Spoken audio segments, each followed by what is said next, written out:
वो नहीं जान रहे हैं कि जनता के बीच में उनके खिलाफ 440 वोल्ट का करंट है। और इस बार जब वोट पड़ेगा भारतीय जनता पार्टी का पता नहीं लगेगा कहां चलेगी भारतीय जनता पार्टी। इन्हें कोई माफ करने वाला नहीं है। बताओ, आपके बगल के जिले में एक मंत्री पुत्र ने जीप से किसानों को कुचल दिया और उसी की वजह से और लोगों की जान चली गई।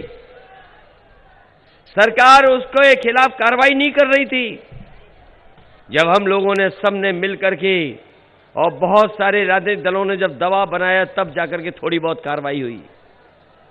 लेकिन आज सुन रहे हैं कि जमानत मिल चुकी है, लेकिन अभी जनता की अदालत में जमानत नहीं मिली है। यही जनता इनकी जमानत जब्त करेगी। और मैं कह के जा रहा हूं, जिस आंदोलन को लेकर के किसानों के 3 कानून आए थे, 3 कानून लाए गए थे जिनके कारण किसानों ने आंदोलन किया और सरकार को पीछे हटना पड़ा। जैसे ही उत्तर प्रदेश का और पंजाब का चुनाव आया, सरकार ने वो तीनों काले कानून वापस ले लिए।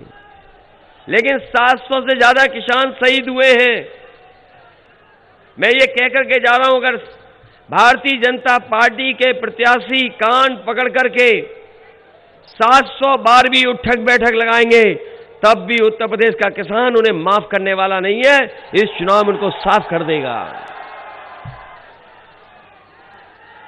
ये बीजेपी वाले बहुत ABCD पढ़ रहे हैं आजकल।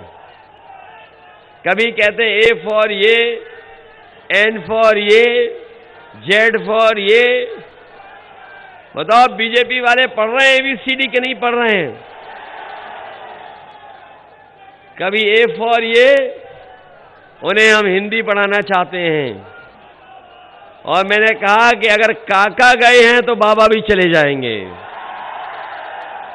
और पत्रकार साथियों, काका का मतलब है काले कानून। बताओ, काले कानून चले गए कि नहीं चले गए? तो अगर काका गए हैं तो बाबा भी जाएंगे, इन्हें कोई बचा नहीं पाएगा।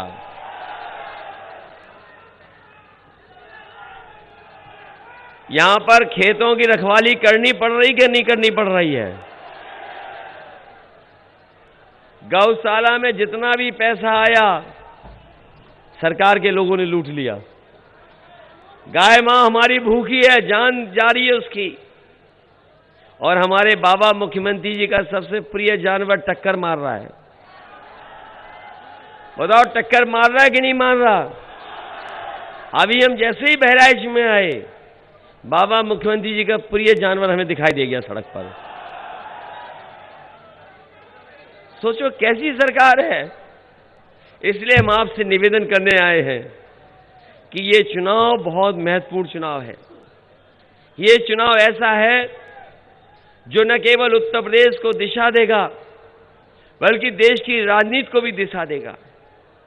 ये चुनाव उत्तर प्रदेश को बदहाली से बचाने का भी है। ये चुनाव लोकतंत्र को बचाने का भी है। ये चुनाव संविधान को बचाने का भी है। इसलिए मैं आपसे अपील करने आया हूं कि ये चुनाव हमारे आपके भविष्य का चुनाव भी है। ये चुनाव हमारी जो तहजीब रही है, गंगा जमुनी संस्कृति, उसको भी बचाने का चुनाव है। ये चुनाव जहां भाईचारा को बचाने का है, वहीं हमारे नौजवान आगे कैसे बढ़े, किसान खुशहाल कैसे हो, उसका भी ये चुनाव है।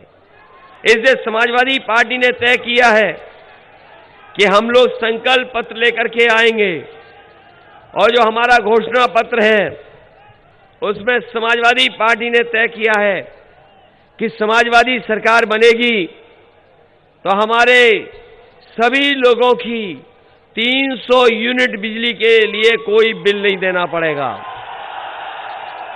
300 यूनिट बिजली फ्री होगी और वहीं हमारे किसानों के लिए सिंचाई माफ होगी। इस किसानों को कोई भी बिल नहीं देना पड़ेगा।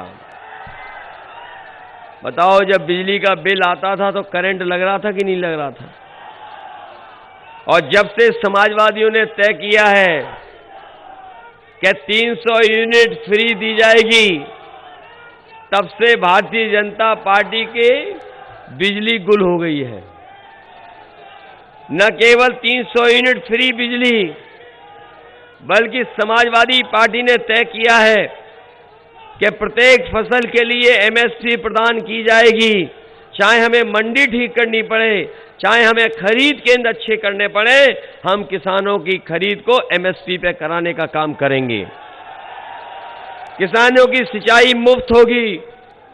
और ये मैं कह के जा रहा हूं कि 15 दिन के अंदर गन्ना किसानों को भुगतान किया जाएगा और इसके लिए 15 दिन के अंदर किसानों का गन्ने का भुगतान किया जाएगा। और इसके लिए अगर हमें बजट से अलग से फार्मर्स कॉर्पस फंड बनाना पड़ेगा तो अलग से बजट का पैसा रख करके हम किसानों का 15 दिन के अंदर भुगतान कराने का काम करेंगे।